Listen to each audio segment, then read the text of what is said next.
We're continuing our introduction to Kodshim here on Chavches on the left column, the fourth paragraph. And we're talking about Psulim, She'enam, Psulei Kodesh. You have a carbon that's not kosher l'mizbeach, but not for the reasons that we discussed until now, like Tomei, Yotze, or a carbon that was brought outside of the Azara, or it passed its allotted time. So we have Rovea and Nirva. We have Muktzah and Neva. We have Esnan and Mechir Kelef. We have Kalayim, Shrefa, and Yotzei Dofen. So in all these cases, it's not Psula B'Kodesh. And the halacha is that Bein im Ola Hadam, Bein im Olu Haimurim, whatever it was that went on to the Mizbech L'Kuliyama im Olu Yerdu. In this case, everybody agrees that we have to take it down, because the carbon itself was possible, inherent in the carbon. It's not like it was once kosher and something happened later, it was taken out. These are occurrences that took place in the life of the animal before it was sanctified as a carbon. It was born kilayim, it was a treifa, it was a rovea or a nirva, etc., etc. In all these cases, the carbon is completely possible. The mizbeach cannot be machshir, something that is antithetical to zevach. Carbon she'eino kosher mizbeach mishum yosef al mum. The shitas Rabbi Yehuda Reb Shimon im olu yerdu. The shitas Rabbi Akiva im olu lo yerdu. Rabbi Akiva disagrees, and he's willing to apply the principle of im olu, the kiddush of mizbeach lo yerdu, even in a balmum. And this is a sugya in Zvachim Adaf Pei Daled. And a balmum is considered, under certain circumstances, as if the carbon per se was kosher, but it got a mum. If, for example, it's mechusar aver, or a very serious, profound mum, a mum that would be possible not only in zivchei behema, but even in ophos, then Rabbi Akiva himself would agree that in olu lo yerd. But Rabbi Akiva is talking about stam bal mum, not a mechusar aver.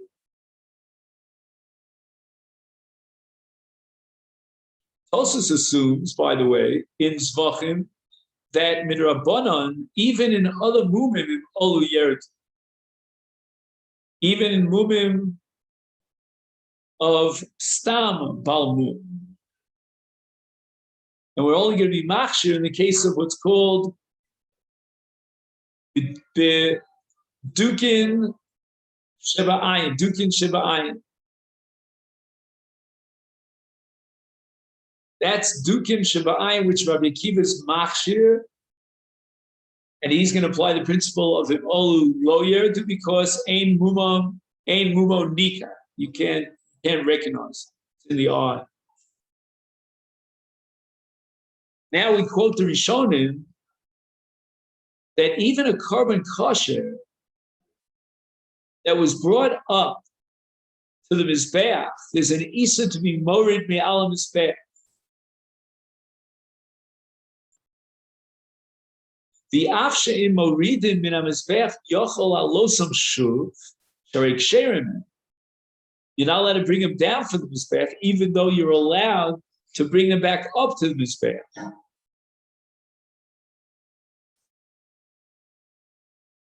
When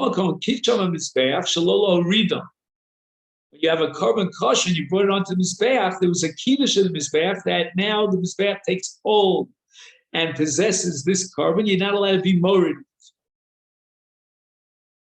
And that's the sheet of certain Rishonim. The Yesh Savru, Sherak v'karbonos psulim nemar isur zeh. that only in the case of a carbon that's puzzled, then in olu lo yeredu, and you're not allowed to take it down for the mizbeach. Mishum she'im yaredu me'al mizbeach. Once you take it down for the mizbeach, lo yuchlu alosam shur. Im yardu lo yal. So therefore, you're not allowed to take them down from the mizbeach, because in effect you are excluding them from now until the end of time from going back onto the mizbeach. Ach bekarbanos ksherim. Since even though if you, an event, take them down from the mizbeach after the kiddush, you can bring them back up again. Therefore, there's no iser to take them down.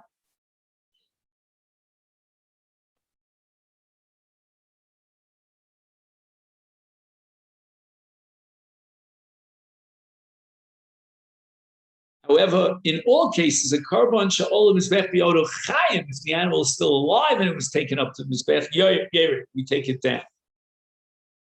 We ofos yesh rishon shekosbu she beofos moder Rabbi Yehuda l'Rabbi Shimon she niblaka balayla yotza dama or nishpak dama im also lo teret.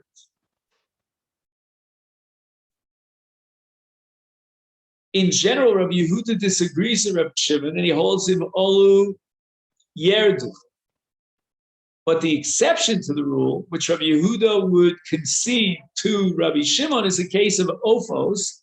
For example, let's say the malika of the ophos was done at night, or let's say the dam of the ophos was taken outside of the azara, or was nishpat al gabi azara. In all those cases, im olu lo yerdu, even according to Rabbi Yehuda.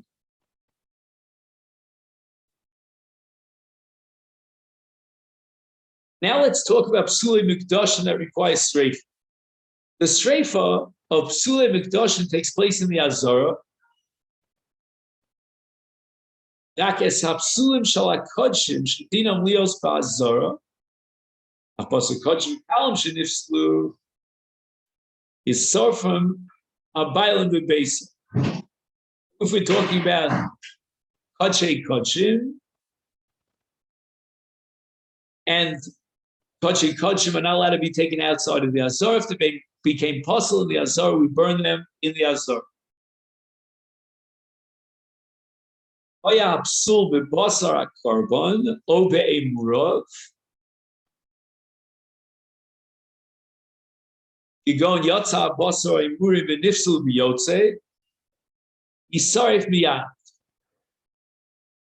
Once the basar was taken out of the Azara and it's possibly been Yotze, the Emurim, then we burn them immediately.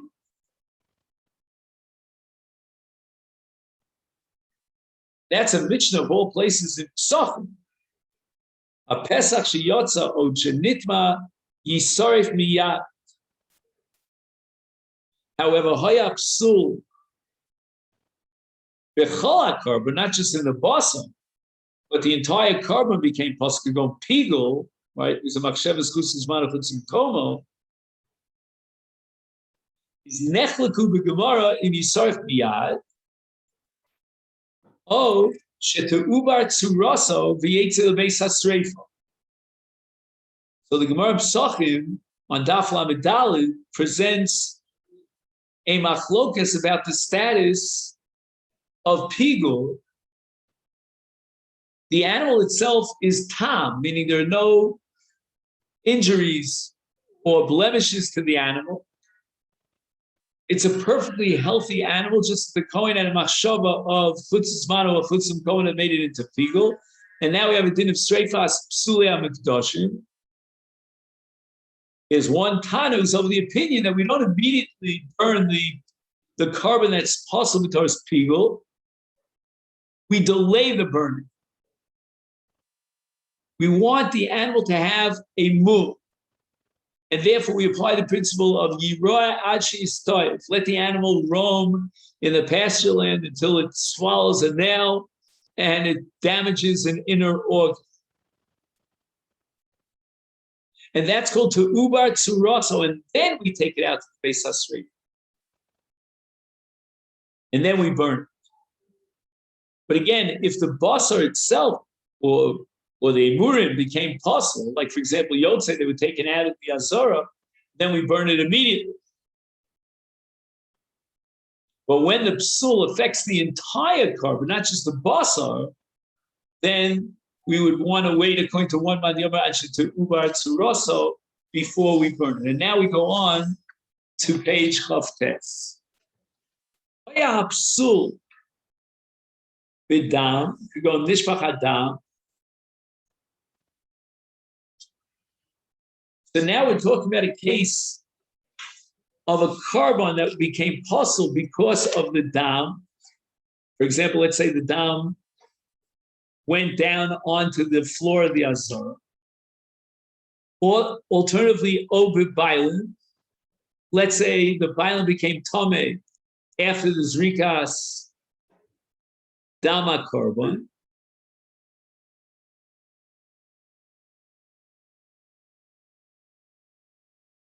And what carbon are we talking about? Specifically a carbon Pesach, because there, the entire essence of the carbon is that the Bailam should be able to eat the basar of the carbon Pesach, but they became Tomei.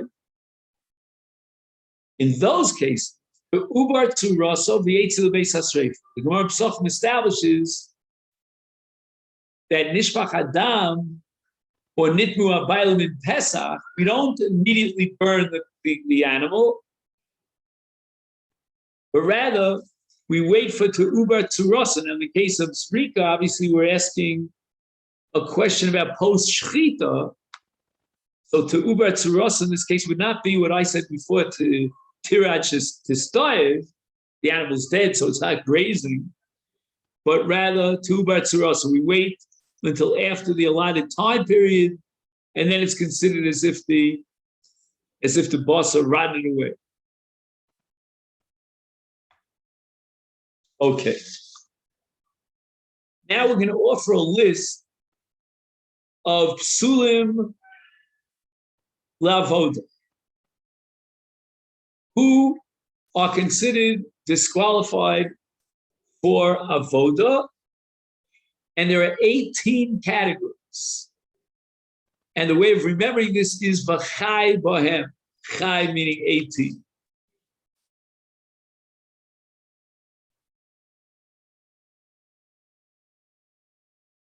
Number one, Zar, a non-Kohen.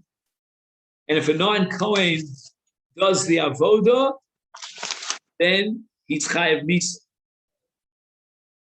Misa b'dei shamayim.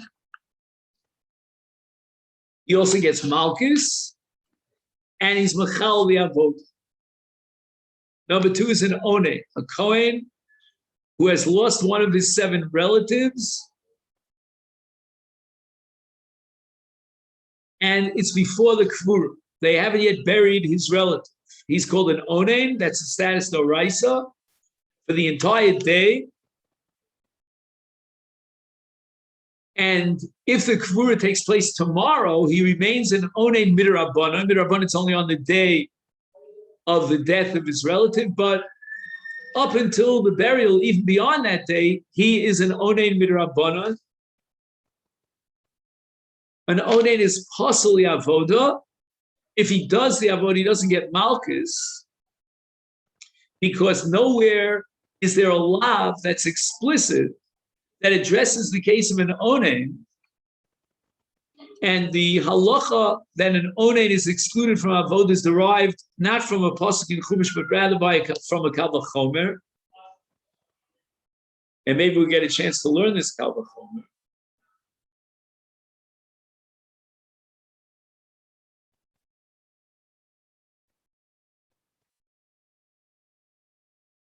And if the onen, on the day of the death of his relative, before the kvura, went ahead and he did the avoda, he was machal the avoda, it's completely invalid, and it doesn't matter what kind of carbon we're talking about, carbon yachid, carbon sibur.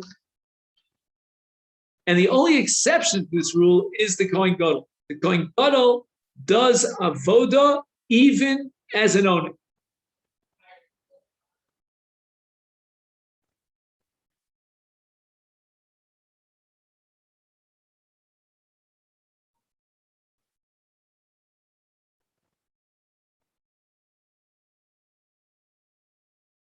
Next.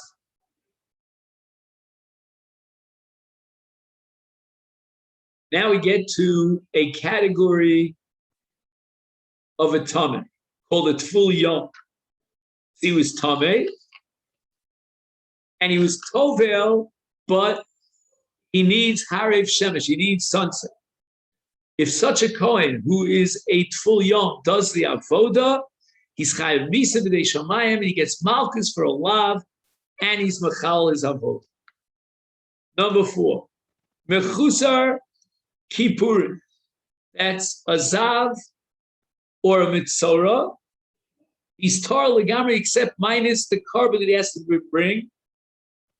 He's a mechusar kapara, missing the kapara of the carbon. Once again, if the kohen does the avoda and he's a mechusar kippurim, he's chayav misa, he gets malchus for the averes halav, and he's machal his avoda. Mechusar begadim, a kohen who doesn't have all the big day kahuna. A kohen hedgehog needs 4 big day kahuna. Kohen gadol needs 8 big day kahuna. In the case of a kohen hedgehog, he needs mechnasayim, ksones, avnei, umikbas.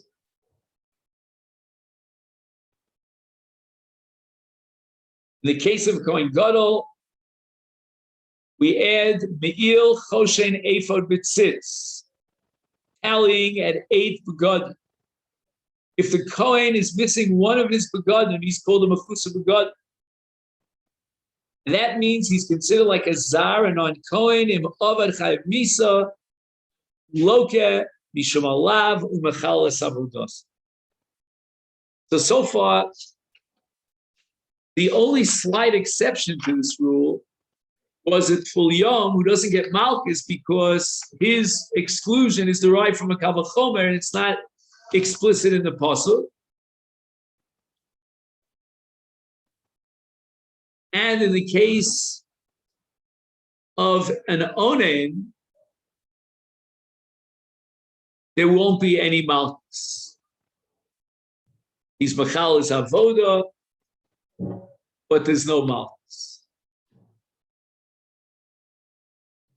Next, Misha Eino Rochutz Yadayim Raglayim. He didn't do Kiddush Yadayim Raglayim. Im Avad Chayav Misa. Again, Misa means B'dei Shamayim. Eino Loke. Why not? Why is it that a Kohen who is lacking Kiddush Yadayim Raglayim doesn't get malchus? And the answer is there's no lav that addresses this case of an Eino Rochutz Yadayim explicitly. It's derived from an essay where the Torah commands the Kohen before he does the avoda to be Mekadosh Yodav V'Rad. If he does the avoda without Kiddush Yadayim Raglayim, that's called the Lav Haba Mechal Es, and there's no malchus in a Lav Haba Mechal Es. However, he's Mechal, his avoda, and as I said before, he's Chayav Misa B'dei. So Eino Rochutz Yadayim Raglayim is an exception to the rules that we got before, but only as far as malchus is concerned. In that sense, it really belongs to the category of an onen whose machal is avoda. He doesn't get malchus because there's no lav mefurash. It's only derived from a kalvachom. But his machal is avoda.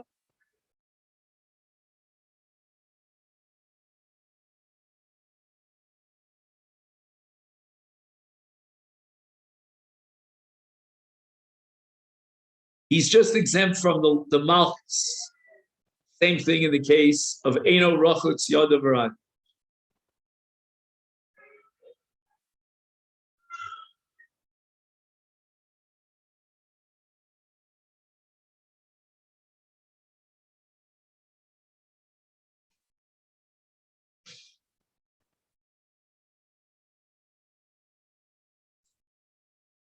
Now it's interesting that even though an Eino Rochutz Yadayim Raglayim is exempt from malchus, in a case we went in and did the avoda, but nevertheless, he's chayav misa b'dei shamayim.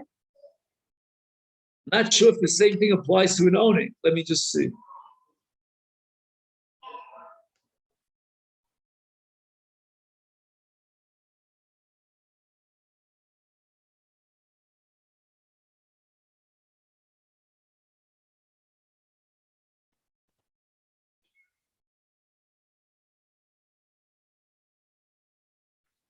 I don't know. He doesn't tell you here, as far as I can tell.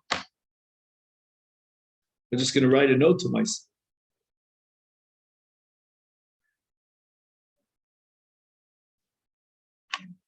Next, an Orel. Orel has the same status as a Ben Nechar. This is based on a pasuk in Yechezkel Novi. Kol Ben Nechar, Erel Lev, Erel Basa. And once again, if an Orel does the avoda, he gets malchus. He's like a zar, and he's mechalel the avoda.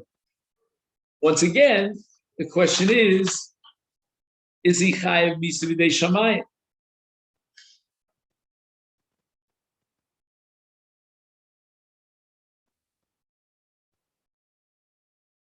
There's no indication one way or the other. Let me just see if he says anything on the bottom.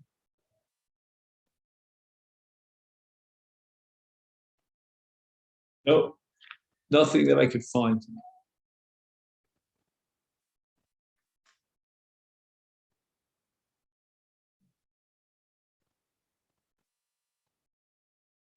Tane, if the Kohen contracted Tumah, and now we're not talking about a Tful Yom, because we said in the case of a Tful Yom, he can be considered a tar, but he needs Harif Shemesh. Now we're talking about a full-fledged Tameh.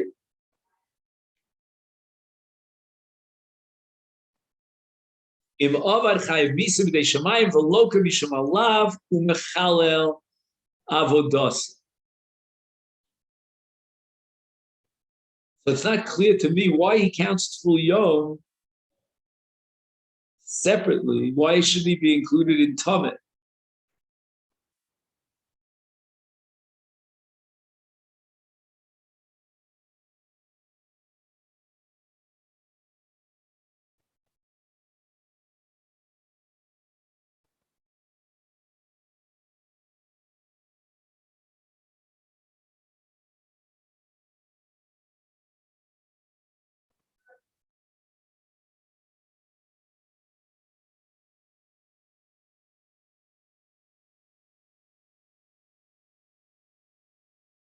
In other words, what's the difference between a Tful Yom and a Tameh?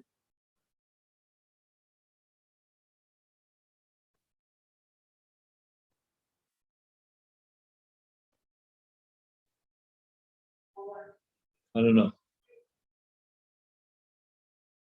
Now, all these categories that we gave, all told 8 so far, 8 out of 18, are all listed in the Mishnah itself. In the second chapter, the first Mishnah.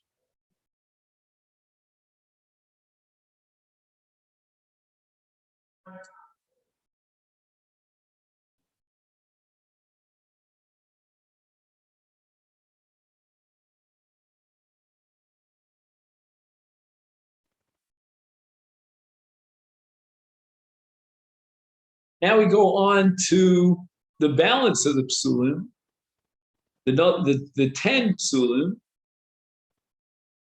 that are not listed in the Mishnah. First, which is going to be number 9, Misha Avad Avodah Zarah.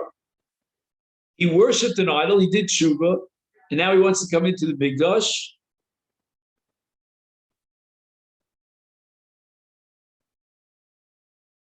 He's pasali avoda, and this is derived from Yechezkel Novi, who says, Lo yigshu elai lechaim li.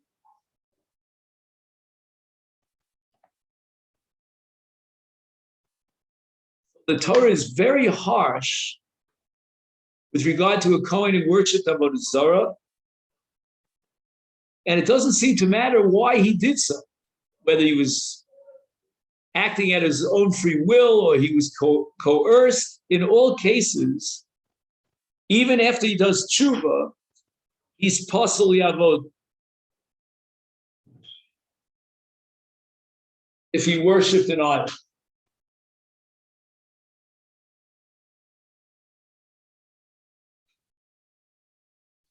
I'm wondering what his status is as far as the Siyas Kapayim. I suspect that the same din is going to apply. But anyway, what about a case of a Kohen who did not actually worship an idol, but he accepted the idol as his God? Heaven forbid. He also comes under the same psul. Then we have a case of a Komer Lavodah Zarah. Might mean that he himself didn't actually bow down to the idol, but he had others, he supervised others to bow down. With the Eved, if he did the avodah, chilal es avodah.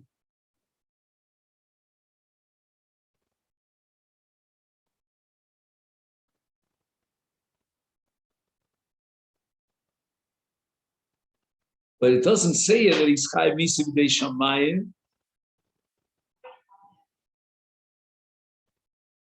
And that he gets malchus. Avol Kohen sheshimesh b'bayis shenasa l'shem migdash la'akum kabaras hakadosh baruch hu b'beis chonyo lo yavod v'im over avodas ksher. Now we have a different kind of a psul Kohen, which is only l'chatchila. And there was a structure, a temple that was built for the purpose of bringing karbanos to HaKadosh Baruch Hu, which we're not allowed to do because we can only bring karbanos to the Beis HaMikdash. But they built a quasi Mikdash in a place called Beis Chanyo. And if the Kohen served in that Beis Chanyo, to some extent, at least in Chatchilu, we treat him as if he had worshipped an idol. But that's only l'chatchila, but the Eved, his avodah is kshera. Let's just see what he adds here. He tells you to look in the Rambam in the 8th chapter of Hilchas Bias Mikdash, where the Rambam apparently goes into details here. And the Rambam writes, Yira li shem avad lo pasam. He was not machal as avod b'diavad.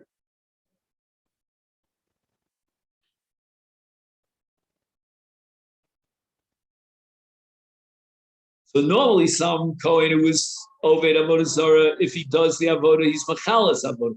But if the Kohen was Mishamesh in a bias, which was not the Beis HaMikdash, but the Karbanos were being brought for HaKadosh Baruch Hu, in that case, Im Avad B'diavad Avodas Ksher.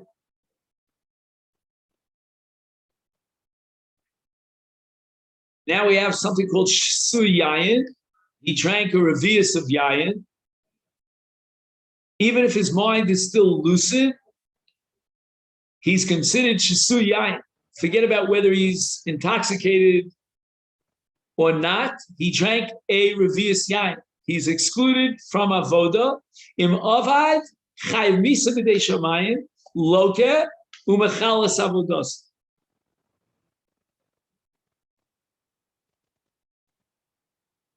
What happens in the opposite case? He didn't drink wine, but he drank whiskey or some intoxicating beverage. And ishtab shadaita. He can't think clearly. Shasa shar mashkin hamashakrim and ishtab shadaita possibly avoda bavim avad moke, but eno chayav misof yavodos uksher.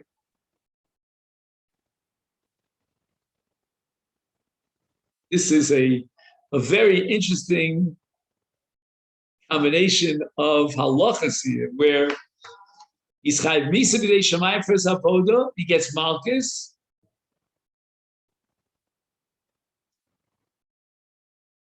No, I'm sorry. He gets malchus, but he's not chayav misa. He's considered apostle, but avodas uksher. Very strange combination, where on the one hand, he gets malchus for his avodah, he's apostle. He's not chayav misa, and his avodah is ksher. So it's really interesting. In the first case, he wasn't intoxicated, but he drank a revius yayin. Forget it. He's puzzled. His avodah is mechuleles. He gets malchus. He's chayav misa b'dei shamayim. The whole 9 yards.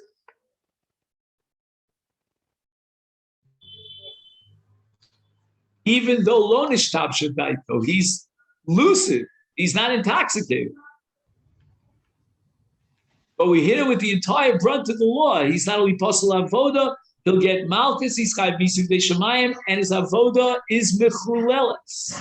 Why? Because he drank a revius yain. The other Kohen drank some very good schnapps, some whiskey. He's tipsy. He's not lucid. He's puzzle avoda, but yet if he did the avoda b'di'eved, avodah s'ksheira. And he's not chayav misa b'dei shamayim. Even though he's intoxicated and he's puzzle avoda.